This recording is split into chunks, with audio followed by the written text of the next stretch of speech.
Welcome to the first episode of The Good and the Bad for 2024, and like we always do, today we're checking out the Samsung Galaxy A25 and we're going to grill this. I'm going to tell you 5 of my favorite features about this and 5 of my not so favorite features about this. And as usual, my not so favorite features might not be deal breakers, but I have to pinpoint and get some things that I didn't like about this device. So let's get to it.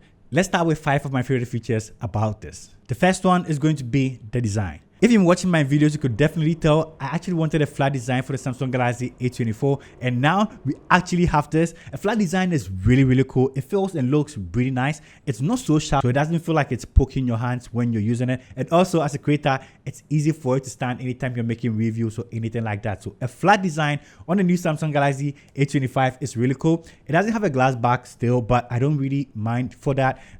Plastic is actually durable. If this falls or anything like that, you're not going to be worried about breaking the back of your device. So all in all, I really like the design on the new Samsung Galaxy A25. For point number 2 is definitely going to be OS support. Samsung is giving us 4 years of OS support on the new Samsung Galaxy A25 and 5 years of security update. If you're getting one of this in 2024, it means about 2028 or 2029, your phone is still going to be usable. That is so cool. Most manufacturers can't even assure us about 2 years. So if Samsung actually sticks to their word and gives us 4 years of OS updates on the new Samsung Galaxy A25, that is going to be amazing. So I really like the OS support for this device, and I can't wait to see how far Samsung keeps this up. Next is going to be the processor on here. The Exynos 1280 might not be the latest chipset, but I actually like the fact that this actually lets us have 5G support on the new Samsung Galaxy A25. I know here in Ghana we don't have 5G, but that means my device is going to be future-proof. So a year or two from now, if 5G finally gets to Ghana, I'm going to be able to access that. And when it comes to gaming and all, it doesn't do a terrible job. So I really also like that. So the processor on here is no slouch. It's not the most powerful, but it's actually good for this device. Next, we're going to talk about the charging speed of this. This comes with a 5000 mAh battery, and for my charging test, this literally took about 1 hour and 80 minutes to fully charge. That is so cool. That means if you wake up in the morning and you want to go take a quick or something like that, if you forgot to charge your phone the night before, you can just put this on charge in about an hour. You should get about a full charge, so which is really cool. So charging speed on this is definitely one of my favorite. And number 5 is definitely going to be the cameras. Unlike other devices that normally have a triple camera setup on this and it's not actually so functional, the triple camera setup on the Samsung Galaxy A25 is so cool, especially the wide angle camera on here. I like having me a wide angle camera, and the stabilization on here was also so amazing. The cameras on here perform really decently, and I really love it for a budget device like this. Pictures that come out of this look really nice, especially when you give it adequate sunlight, and the colors on here are also nice. It's also sharp and it's going to be okay for your daily usage. But on some few occasions, it just misses the skin tones.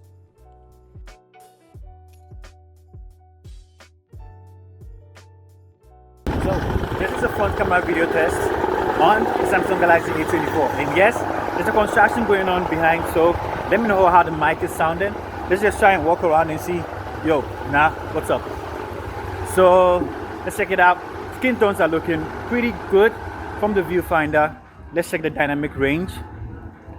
Ooh, the sun right here. Oh, this is good. But let's see. There's the sun right there. How am I looking? Now, let's check out the stabilization. Let's take a jog. Whoa, stabilization is amazing. This is really cool. And the good thing I like about Samsung device is that while shooting with the selfie camera, you can literally switch main camera. And now let's check out the main camera over here. It also has a wide angle.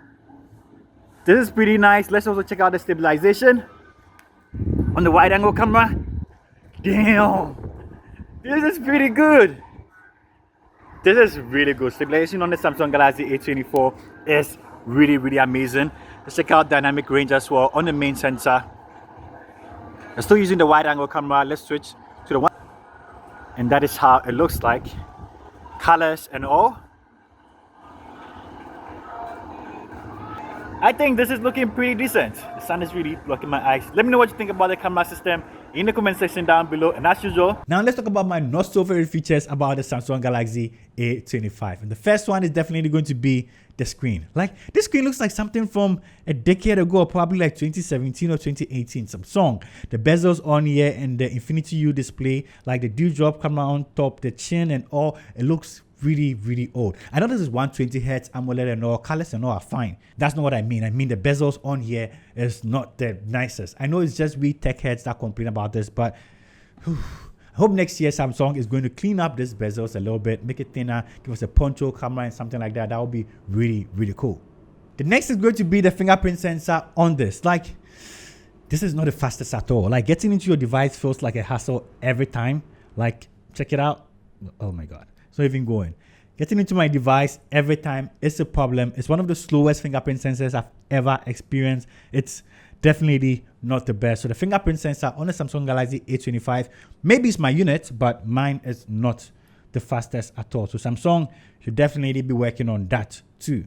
The next is going to be the fact that, I know Samsung has been doing this for a while, but you should definitely stop. But the price point that this is coming with, having a no charger in the box, suppose 25 watts of fast charging, and you don't give it to us in the box. Luckily, I had a fast charger in-house, but if I didn't, it means I have to go pay extra money to buy a fast charger. So Samsung, stop that. Put the charger in our box fast, and I'm sure everybody wants a charger in the box. So the fact that there's no charger in the box is not cool. Samsung, change that ASAP. Next is going to be the standby mode. Like, I've been testing a lot of devices, right? So when I charge it and I put it down, I go pick it up to do anything. This device in particular, and most Samsung devices that I've tried, standby mode is not the best. Literally, before I made this video, I went to pick this up and it was at 1%. Like, it means a few more hours and this would have even gone off. So the standby mode on the Samsung devices that I've tried mostly is not the best. So Samsung will definitely work on that too. And last but not least, the price. For 240 plus in Ghana here, you'll definitely be creeping into 3,000 or even more, depending on the variant that you pick up. The price of this is too expensive for what it is. I really remember the first time I bought my A53 or A52 or something like that, it was about 1,700, and now that even can't buy you this, or even probably the A15 or so. So this is too expensive. I know it's all the exchange rate and all, but Samsung, please help us out when it comes to the price. So this brings me to the end of today's video. Let me know, is there anything that I missed out? What do you like and what don't you like about the new Samsung Galaxy A25? Let me know in the comment section down below. And if you're not subscribed to the channel, do that, because you're going to have more of these videos like this. Like this video, share it with a friend or two, and I'll see you in my next upload. Stay liquid. Peace. I'm out.